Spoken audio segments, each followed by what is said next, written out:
Hey everybody, it's a new week, new chance for some more calculations and some work. I hope you had a wonderful weekend. Let's get busy. So our first problem is a multiplication with decimals, okay? So we need to do our estimate first. We have our 3 and 46 hundredths times 1 and 2/10. I'm gonna round this, so I'm gonna round this to 3 times 1. When I take a look at that, that just knows that I know that it's 3, right? Hopefully you have that. I also am going to tell you though, remember we talked about this before, when we do our estimates with multiplying or dividing, we're talking about groups of things. So when I rounded this down to 3, I got rid of this part in my consideration. So I know I have more. And when I rounded this down to 1, I got rid of this. So I know it's going to be more than the 3. This is just giving me an idea, though. It should be somewhere around there, okay? Okay, so when I write my actual problem, I'm going to put it this way. Remember, when we do multiplication, we can use commutative, which means I can kind of, quote unquote, flip-flop the order. But this one makes sense to me to keep it this way. I'll show you. Keep it this way because this one has 2 numbers in there, right? Which means that I'm going to have 2 add-ins here. I don't want this one on the bottom because this would mean I'd have 3 numbers that I'm adding together, okay? Because remember, for my multiplication, I'm going to take this number times each of these. Then my second row, I'm going to put my 0. Sorry, I got my marker. And then I'm going to start and do 1 times each of these numbers. Taking a look at some of your other work, we need to remember when we do multiplication, we do not have to worry about lining the decimal up. Notice I'm going to pretend right now when I start that there's no decimal even there. I'm going to worry about the decimal at the end. Okay. And to help you guys so we remember our steps, I'm going to erase this 1 and I'm going to write that 1 in green so that you're going to see any work that I have for this 1, is going to be in green. Okay. So in my black, I'm going to start with my 2. 2 times 6 is 12. Put my 2, carry my 1. Remember, whenever I have more numbers to multiply, I carry that value. 2 times 4 is 8, plus 1 is 9. 2 times 3 is 6. Okay, now I'm done with that one, so I move on to the next number. Because this is in the tens, I'm going to move over. So I put a 0 before I even start multiplying. Now I start. 1 times 6 is 6. 1 times 4 is 4. 1 times 3 is 3. And I add them together, remember? Sorry, my glare is really bad. I'm going to start here on the right. So I'm going to switch back to the black. 2 plus 0 is 2. 9 plus 6 is 15. Carry my 1. 1 plus 6 is 7. 7 plus 4 is 11. Carry my 1. 1 plus 3 is 4. Okay, now once I do that, I go back up. This is where I worry about my decimals, okay? I have 1, 2, 3. I'm looking at my places after. I find the decimal and I count how many are after. So there are 3. So I start at the back and I'm going to move it over 3 places. So my final answer is 4 and 152 thousandths. Okay? Okay, so on this problem, we're going to talk about our integers this week. Our second problem will always be subtracting integers, okay? And so I kind of wrote us around here, that algorithm, add the opposite. I have to make sense first of what I'm doing. I owe somebody, remember I told you before, money makes sense to me. I owe somebody $137. Then I'm going to take away 94 more. This is not taking it away from what I owed. This is like adding on to my debt. So I know I'm going to be further in debt. So I'm going to be more, and this one's close to 100. So I'm going to be more than $200 in debt. Okay. So this is going to be closer to like at least negative 200 in debt. So we're going to rewrite this though. And I'm going to do this in green as add the opposite. Okay, so I'm going to put negative 137. Now remember, when I do my add the opposite, that's my keep. I'm going to put that above it. Keep, change, opposite. Okay, so that's a C above it, sorry. So my subtraction becomes addition because that's my add. And then I have to do, remember how we did this, and I'm going to cover this. This part here, what comes after. So you see nothing on this. So that was a positive 94. So I'm going to do a negative 94. Okay. So then this shows you now here I have two negatives. So I'm going deeper in the negative. A negative plus a negative is a negative, right? So I know I'm going to have a negative. Once I do that, I'm just going to treat this like an addition problem. So 137 and 94 over here, I'm going to add them. 7 plus 4 is 11. Carry my 1. Hopefully you guys can see that, not a glare. 1 plus 3 is 4. 4 plus 9 is 13. I was checking to make sure there wasn't a glare so you can see what I was doing. And then 1 plus 1 is 2. So my final answer is negative 231, which makes sense because we said that's how we knew that was going to be more than 200. Okay, so the next one is a subtraction problem. Sure, this doesn't want to come off. And notice we have improper fractions. Improper because my numerator, number on top, is bigger than my denominator.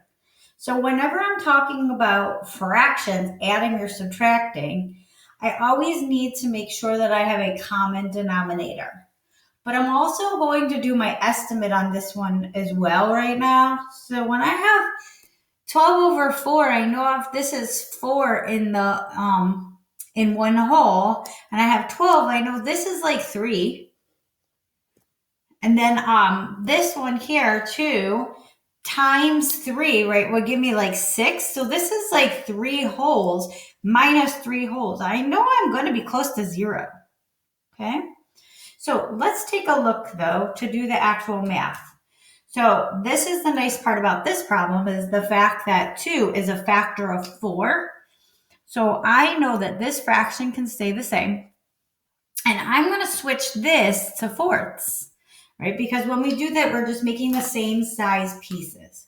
In order to move this to fourths, I did times 2.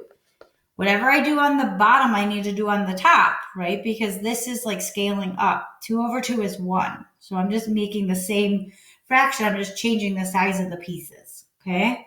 So when I do that, I get 7 times 2 gives me 14. Okay, I hope you're doing the same thing I'm doing, right? And it's okay. Just so you know, I created this on purpose. If I have 12 pieces, now notice they're the same size pieces. So 4 is going to be on there. If I have 12, can I take 14 away? I hope your answer was no. So the problem is this. I can take away the 12 from that, but I'm still going to owe. I'm still going to owe 2. So because I still owe, it's going to be a negative. Okay, so this was on purpose. This was not a mistake. I wanted you to see that because you will, as you continue, just like we talked about, be working with positive and negative fractions and decimals as well. Okay, so when I take a look at that and I have negative 2/4, I also know this is not in lowest terms.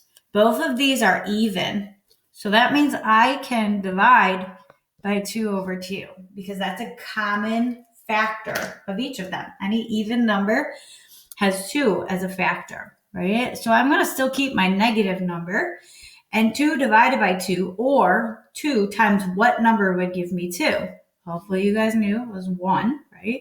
Oops, sorry. So I forgot to write my negative over there.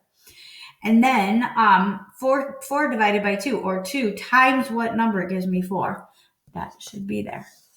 So I end up with negative 1/2. Okay, so our last one is talking about some mixed number multiplication. Okay, so on this one, what we need to remember. So my 2 and 5, 6 is really close to 3 wholes. So when I do this, I'm just doing an estimate here. This is close to 3 wholes, right? Because there's 6 in a whole and I have 5 of them. I already had 2 wholes plus another almost whole. And 3 and 1/4, I'm going to round down just to my 3. So this should be somewhere around 9. Okay, so remember, I rounded up, I rounded down, and when we talk about our multiplication or division, Our estimate is not going to be exact because we're talking about groups of items. Okay, so let's do our actual multiplication. So we talked about when we add and subtract fractions or mixed numbers, we need to have our common denominator on the fraction. When I am multiplying mixed numbers, I need to switch it to an improper fraction. Improper fraction, this is like saying, so I'm going to do this two ways because I want to show you.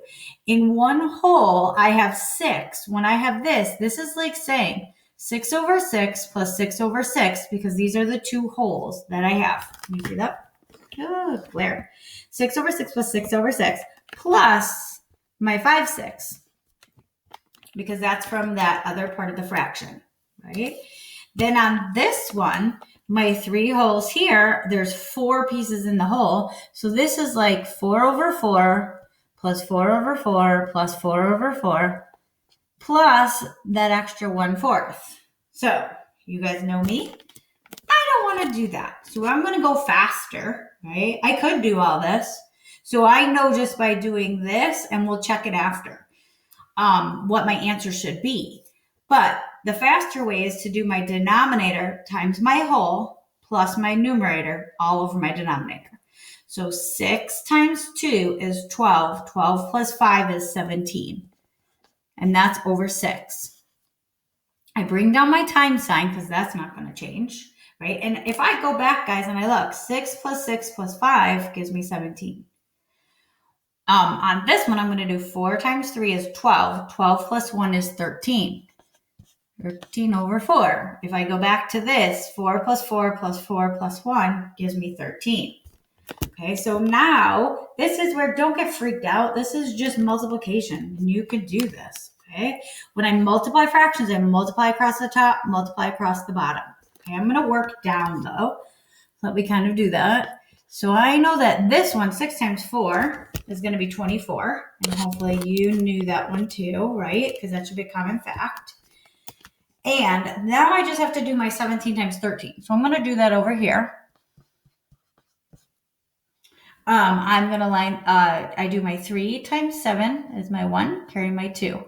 3 times 1 is 3, plus 2 is 5. When I work here with this 1, sorry guys, this glare, it's the, hold on a second. Okay, hopefully that helps, and I hope you can see. Okay, now when I'm going to work with this 1, I put my 0. 1 times 7 is 7. 1 times 1 is 1. I add these together. I'm going to start on the right. 1 plus 0 is 1. 5 plus 7 is 12. Carry my 1. I get 2. So my answer here is 221 over 24. Again, don't freak out. What this means is 221 divided by 24, because in one group, like in one whole, I have 24. Okay, I'm going to go, when I divide this, I also know if I had 10 wholes, I'd have 240 because it'd be this number plus a 0.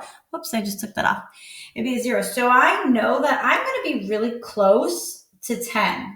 So I'm going to use that to help me on this. And I'm going to write this problem over here because this is really what you're doing. Okay, so I told you that I think I'm going to use 9. So let's take a look. 24 times 9, because I know 24 times 10 will be 240. So 24 times 9, or I could do 240 minus 24, right? Because it'd be another group. But I'm just going to do it this way so we get more practice with our multiplication. 9 times 4 is 36. So I'm going to carry my 3.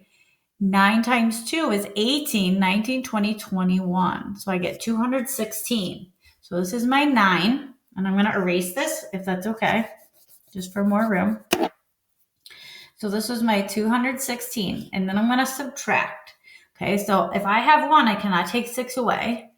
So this becomes 1. There's 11. 11 minus 6 is 5.